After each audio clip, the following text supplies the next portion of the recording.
I take for granted the fact that I was raised a Unitarian Universalist. I identify as a UU down to my core, but if you ask me what this specifically means to me beyond the UU principles, I don't know that I'd have a very good answer for you. So when Reverend Laura asked me to participate in the service on paganism, it made me pause. As we were planning, it became clearer what perspective she thought I could give. She asked me, "You've initiated and participated in planning the winter solstice service. Despite not identifying as a pagan UU, why do these earth-based rituals resonate?" And now, hearing Reverend Diana share that multi-generational ministry moment, I understand Reverend Laura's grand plan for this morning. In order to understand my draw to the cosmos, I have to introduce you to my younger self. My biggest dream was to go into outer space. Between ages 3 and 13, I knew I was destined to become an astronaut. Everything revolved around space. My goldfish were named for planets. The wallpaper border in my room, my bed sheets and comforter were all space themed. One year, my dad even painted the night sky on my ceiling, which involved going up a ladder, taping this huge paper map with little holes in it where all of the stars were positioned, then slowly filling in each hole with glow-in-the-dark paint using a tiny paintbrush. It was painstaking and back-bending work. When finished, and the light was on, it was invisible, just like the stars in the sky when the sun is shining. But when the lights were off, it was like camping outside under the stars, and I got to sleep under it every night. Both my parents supported this love of space and science. My mother is an engineer by training, and she and I learned the science and explanations behind things. She read me books about women astronauts and the history of space exploration. She was always the one to help me with my math homework and science projects. My dad, on the other hand, is more of a dreamer, encouraging me to look up at the night sky and wonder. He would set an alarm for the middle of the night. When the time came, creeping quietly through the house so as not to wake my mother or brother, he shook my shoulder, bundled me blurry-eyed into my coat and boots, and tucked me into the car. Then he'd drive us out to a field where light pollution was less, and we'd watch whatever phenomena was happening. The docking of the space shuttle with the International Space Station, satellites crossing the sky, multiple visible planets, a comet, meteor showers. It did not matter the time of night or how cold it was. He was game for a celestial adventure. Then, being a teenager and then an adult happened, and for many of the past few years, I felt relatively lost about my purpose in life. A few weeks ago, I was reminded of these heavenly romps and the importance of looking up at the night sky in wonder, the importance of dreaming. My dad texted me about a near full lunar eclipse that would hit its peak at 3:03 a.m. on November 19th. There were many reasons not to see it. It's cold, the middle of the night, and I'm not a night person. I had a busy Saturday planned. But when I had quieted my adult voice, I heard the voice of my younger self, or maybe the voice of my younger dad. Why not? It'll be cool. So I set my alarm. When it went off, I crept quietly through the house so as not to wake my partner or dogs. I bundled myself up, bleary-eyed, into my coat and boots, and I stepped out onto the driveway. The sky was clear. The air was still and crisp, prompting me to tuck my nose into my coat. It was quiet, so quiet, like only the middle of the night on a cold evening can get, where it feels like all beings are tucked in and the temperature blankets the world in a hush. I felt like the only person awake, a caretaker for my little influence on the earth, as I stood there gazing up at the shadow of the earth on the moon. This reading by Cindy Terlazzo, titled "With Love as My Guide," speaks to this practice, this ritual of gazing up at the night sky and honoring the darkness of winter. Amidst the swirl of life's challenges, fears, and even moments of crises, I make time to gaze at the night sky to see the vastness there, and to remember that this moment in time is but a flicker, not an inconsequential flicker, for what I do and think now does matter. My work, though, is to let the debris of this world pass by while I anchor myself to what I know is true. Love, kindness, compassion, and caring for this precious life, this precious planet, and all that calls this place home. This is my North Star. With love as my guide, how can I possibly go wrong? As we move through the dark winter season of Minnesota, remember to take some time to look up at the stars and let the cold silence ground you. For inspiration, let us look to the children of this congregation who don't yet have that adult voice, giving them all the reasons they should not. Instead, let them lead us to dreaming big, awesome, incredible things for this earth and our community. Thank you, Anna. Anna's story is unique to her, and yet I imagine there are some universal elements that ring true for you as well. A childhood dream, connection with the sky, the wonder and the awe of the vastness of the universe, that which is known, still to be discovered, and unknowable. Even Anna's identity as a UU, which has been her identity since childhood, she says, I identify as a UU down to my core, but if you ask me what that specifically means to me, beyond the UU, she doesn't know. She said, yeah, beyond the source, I think she said beyond the principles. She said she doesn't know.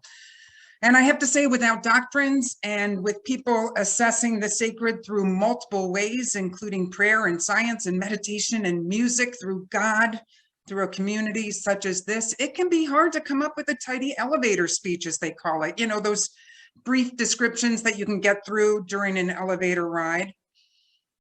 I bought into that elevator speech idea for a long time, thinking that's how I would know Unitarian Universalism was real. And now, I realize that speaking of Unitarian Universalism isn't an easy thing. It can become a reflection on our religious history, an overview of our principles or of our sources. It can become a statement that gets translated by others that we can believe whatever we want, when those really simple pieces, our history and our principles and our sources, create ample guidelines on how Unitarian Universalists hold and develop their faith through their own exploration, and most importantly, together. Our mission is to celebrate, to be a community of all ages that celebrates and actively examine faith together, that we challenge one another with loving kindness to be our best selves and to work for a flourishing world. What I love most about Unitarian Universalism is the valuing of direct experience as the central part of our faith formation. Love. Anna fell in love with the stars and the skies as a child, and as an adult, she's helped plan a number of our winter solstice services, and she pulled herself out of her bed on a cold, dark November night to witness a nearly full lunar eclipse. Peter Mayer sang about it. We marvel at it. We are held by the power and the mystery of the night sky. The winter solstice is coming soon. We're going to gather outside in the parking lot of the MSUS building around fire pits on December 21st to hold that longest night of the year. And if you're somebody who says, nah, that's not going to happen, just know that the Bismarck congregation has also invited us to an online winter solstice service. So I'll make that available to you this Thursday in the e-news or the news from the office. At our congregation, the winter solstice is something that many connect with more deeply than Christmas. Maybe it's the shedding of the stories of your religious upbringing or your own belief in the mystery and the wonders held in nature and science. Personally, I'm really glad that we celebrate both and that we can find our way to some larger story, whether it's grounded in the universe or in the story of a child born in Bethlehem. I thought it would be interesting to place the solstice within the history and the broader context of paganism this morning. I thought for sure I could just talk a bit about paganism and CUUPS, C-U-U-P-S, which is the Covenant of Unitarian Universalist Pagans. And I'll just tie it up in a neat bow and deliver it to you. But Humans seeking and grounding themselves in spiritual practice and beliefs are not easily tied up in a bow. I was quickly humbled and realized that the description of paganism is broad as saying Christians or Jews or Muslims. It's a really big category of people and beliefs. In the introduction of this book, which is called Paganism and Earth-Centered Voices in Unitarian Universalism, the editors say that there is no single tradition associated with earth-centered spirituality, and that it's impossible to say much that is categorically true for all who identify their religious path as such. They say that even the word pagan is complicated. For some reason, it refers to religious traditions in Europe and Greece and Rome. For others, it means any tradition outside of the Abrahamic three, Judaism, Christian, and Islam. And for others, it refers to indigenous religions around the world where women and the earth are still honored. The editors do identify 4 broad areas of emphasis that pagans and earth-centered UUs have in common. They say that they place special emphasis in their spiritual lives on the feminine aspect of divinity, the cycles of nature, the honoring of our ancestors, and the inherent divine and creative potential of all people. I'll do that one more time. The feminine aspect of the divinity, the cycles of nature, the honoring of our ancestors, and the inherent divine and creative potential of all people. Unitarian Universalism, it was a fertile ground for the emergence of feminist and pagan movements and religions. Unitarian Universalist pagans cite our 6th source and our 7th principle as cornerstones of UU paganism and earth-based spirituality. Our 6th source of our living tradition is the spiritual teaching of earth-centered traditions, which celebrate the sacred circle of life and instruct us to live in harmony with the rhythms of nature. It was added to our original 5 sources in 1995, and the 7th principle affirms the respect for the interdependent web of existence, which we are all part of, and that was adopted with our original principles and purposes. Shortly after, in 1988, CUUPS became an independent affiliate status at General Assembly, following 3 years by people organizing within the pagan tradition in our faith. In 1986, Beacon Press, which is our publishing company, published a book called Drawing Down the Moon. Maybe some of you have heard of it, by Margaret Adler. She was a member of All Souls Unitarian Church in New York City, an NPR reporter, and a priestess in the Gardneria Wicca tradition. She was a pivotal leader in our early pagan movement, both within and outside of Unitarian Universalism. By the 1980s, the pagan movement was beginning to focus on social justice and religious freedom issues. Our hymnal singing in the living tradition included readings by Starhawk and Earth Center chants and hymns. I don't really have time to get too deep into the history or all the different strands of paganism because I want you to hear some voices.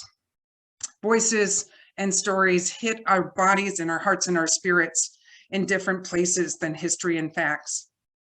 As I reread Anna's piece this morning out loud, I found tears running from my eyes. The beauty of her words, the depth of her reflection, and the tenderness with which her parents held her dreams and wonder struck me deeply. So here are a few other voices. There'll be time in the future to provide more background and context to UU paganism and earth-centered spirituality. So here is the voice of Shirley. These are all from this green book, which we may want to look at together. She refers to Starr King in her statement, which is a UU seminary in Berkeley, California. She said, while I was still at Starr King, I attended a conference at the University of California, Santa Cruz. There, I experienced my first pagan ritual led by Z Budapest. I heard Carol Christ talk on why women need the goddess, and suddenly all my training in psychology was both drawn upon and challenged by my spiritual journey as a woman. To imagine the divine as a female meant that my body was sacred. To imagine the divine as a female meant that the bond between mothers and daughters was holy, not a source of resentment and hostility. To imagine the divine as female meant that real women like me had inherent power. To imagine the divine as female meant that women could act on their own behalf. I was exhilarated by these discoveries. They seemed to confirm something deep in my inner knowledge, and I had a glimpse of, but never quite trusted. My own knowledge and power, my own strength of will, my own body as a source of life and nurture. I wanted other women to be empowered by these insights. The voice of Margaret Adler. Two things happened that really affected me spiritually. First, when I was 10 years old, our entire class went out very early on May 1st to the country house of my teacher's sister. We learned all the medieval May Day carols, and the sun rose, and we started singing and then picking flowers. We took armfuls of flowers back to New York, and then we threw them around our school, singing medieval May Day carols. And then we danced around the maypole, and I became a ritual junkie for life. Later in her essay, she says, and then in 1970, right around the time of the first Earth Day, I started reading nature writers, Thoreau, Lauren Dubose, and Carol Carson. Although I found myself excited and energized by the ecology movement, my response to these readings was not entirely political. As I read these writers, I was having what I can only describe now as religious feelings. I saw that the literature was about our whole relationship to the universe. It showed that everything was interconnected. It helped me understand my place in the universe in a way I had never understood before. Misty Sheenan says, beloved Unitarian songwriter Carolyn Mcdade is one of the most spiritual teachers. Her music has tuned in the last few years to focus on understanding and praising her connection with nature. She feels the patterns, the wave of sunlight, the sound of wind, and the song of trees and birds. Carolyn wants us to understand that we come from the stars, that our connections with life goes back through all the processes the earth has gone through, from the beginning of the first life in the sea, through the chaotic present. She speculates that long before the creation of the earth, there was a sense of love that designed the earth, and we can call on it in our relations with others. She calls that spirit she, as her love gives birth to all of us. She says we've only just begun to love this earth, and we should listen to those waves from our own bodies, from others, to understand the song of the continents. The writer goes on and says, my friend and I, when we go out on our weekly walks, we will stop and sing, stand here, till all where you have been has wandered away. In our silence, we hear the chickadees and the ravens calling to one another, and we feel the energy emanating from the forest around us. We become part of the forest, and then we go on. Face it, you guys, Unitarian Universalism is a complicated faith. It really doesn't bode well as an elevator speech, and maybe faith shouldn't, at least not for us. The answer to what I believe is robust, and it's personal, and it's dynamic, and it's progressive. Personally, as I grow and learn and experience life, I continue to seek wisdom from many traditions and from the poets and the artists and from each other to help understand the world around me and my longings and suffering that are in my heart and my mind and my spirit. A dear friend of mine from seminary who died several years ago was a Wiccan. She called herself a witch. She went to witch camp, and she centered her spiritual life around her coven.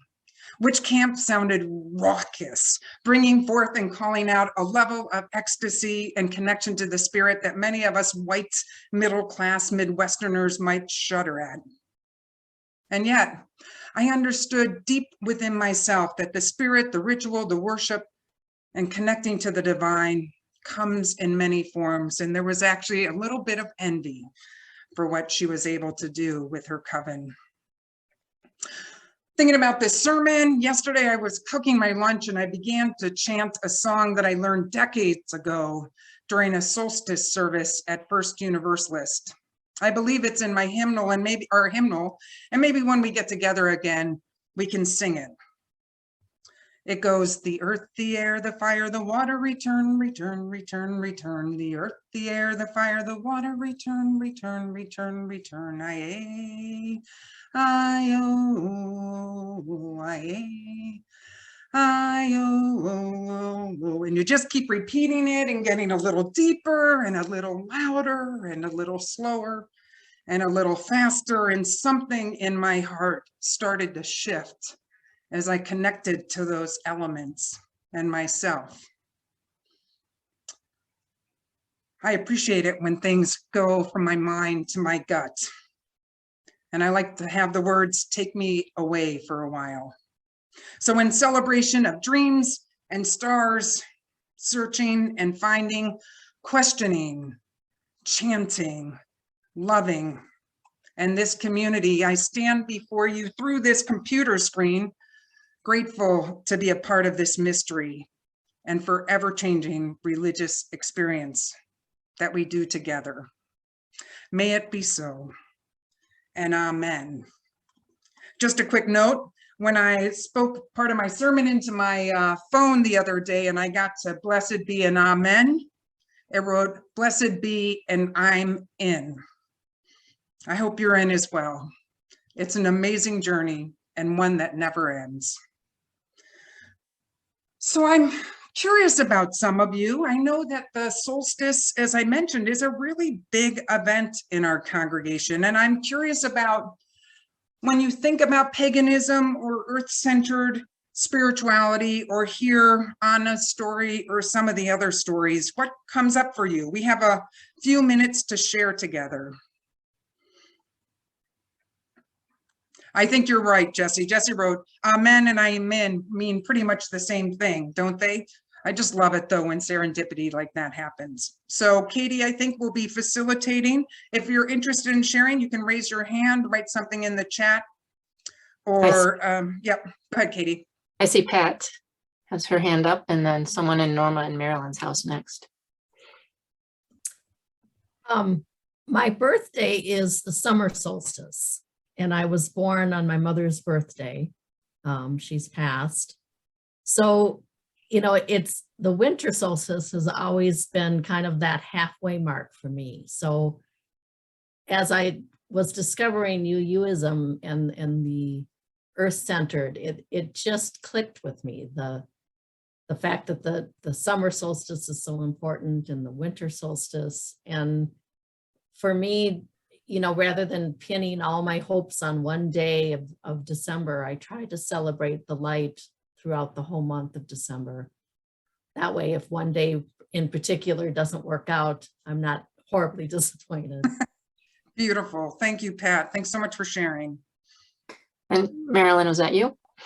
Yeah, it's Marilyn. And what came to my mind almost immediately is those people who are so entrenched in their own faith that the idea that someone has a faith different than theirs doesn't ever cross their mind.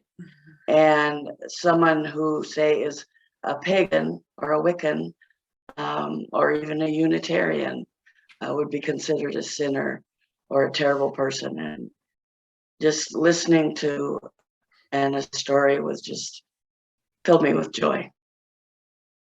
Thank you. Thank you.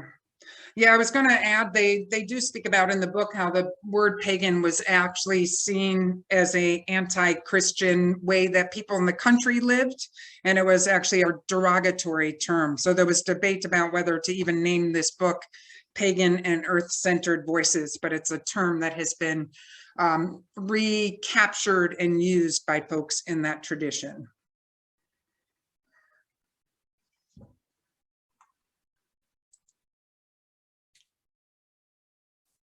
Anybody else have any reflections to add? It looks like Roger does.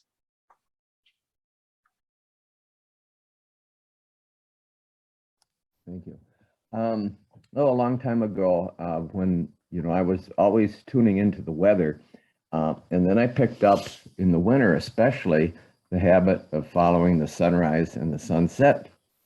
And so each day there would be 1 or 2 minutes increase in day length, and it made it much easier to get all the way through winter, because I always had that sense of progress and the sun and the warmth of summer coming. And the more you wait for it, the better it is when it gets there. And that keen attentiveness, Roger, that you're speaking of. Yeah, beautiful. Katie, do you want to just say a couple of the chats and then we can move on if I was you see anybody else? Jesse, were you raising your hand? We have Jesse, and I can read what I see in the chat too. Winter's always been really difficult for me. It was in winter when my parents divorced as a kid, and that was the most traumatic thing to ever happen to me. So I kind of attribute that to the fact that I also have seasonal affective disorder, or seasonal components on top of my depression. So winter's hard for me, and it's traumatic for me, actually, when things like the 6 to 8 inches of snow that we got up here happen. And I had talked to my therapist about it not too long ago, last year, and told her, how hard it was. And I'm doing photography, just nature photography. And she said, well, why don't you pick a tree to take pictures of? And so I was just, every chance I got, I would take a picture of the tree all year long so that I could see the changes in it, and then be able to see this spring that it came back, like all the life came back. So I really appreciated that. And it's helped me to not hate the idea of winter so much. Thank you, Jesse. I see a couple things in the chat. Mal says, the connections of all life is a strong grounding for me. The songs of birds, the beauty of nature ties it together. And Jan Vassar shares, I see the patterns of the seasons as a common experience across geographies and across time. And Stephanie wrote, in relation to the empowerment of the feminine, one of the things we used to say was which stands for women in total control of herself. And Beth Strootman has also added, as someone who believes wholeheartedly we are part of the universe, we are of the stars, we are on this earth, and through the millennial, we humans have created a lot of stories to answer questions we've had. It occurred to me recently that, as we've noted in the past number of years, we live in an alternate facts world. I think all of humanity has for thousands of years. And oh, how I wish we could get more people to wholeheartedly support and celebrate the earth and our life on it. Blessed be. Thank you. Our closing hymn today is also a recording. It's Mother Earth, Beloved Earth, which is number 1067 in our teal hymnal. It's performed by the musicians at Kitsap Unitarian Fellowship in Washington State. A colleague, Kimberly DeBuse, introduced this hymn with these words. One of the things I love best about pagan ritual is the embodiment of creating sacred space. It's not just about entering a room and calling it sacred. It's about being present to the physicality of the room, recognizing our connection to and grounding is part of creation, and visualizing the protective and enlivening presence of the immanent divine. There's an intention in creating that sacred space, that time out of time, place out of place, where we can meet that which we call holy. In some circles, participants are asked to face in the 4 directions as we call them into our presence. And as we do have the sense that we are visualizing the energetic circle being formed around us. That embodiment is reflected beautifully in this piece by UU composer Amanda Udis Kessler. Her lyrics connect us humans to the interdependent web, not just as things to see, but as things to feel and be changed by. She continues, I really like this piece. It's great, of course, for calling the directions to set sacred space, but it's also great for talking about how we connect to the planet we call our home. Of course, there are issues with binary language, another case of how far we have come in just 13 years. I'm not sure what to replace them with, and I don't know if our composer has considered yet, but I hope she has.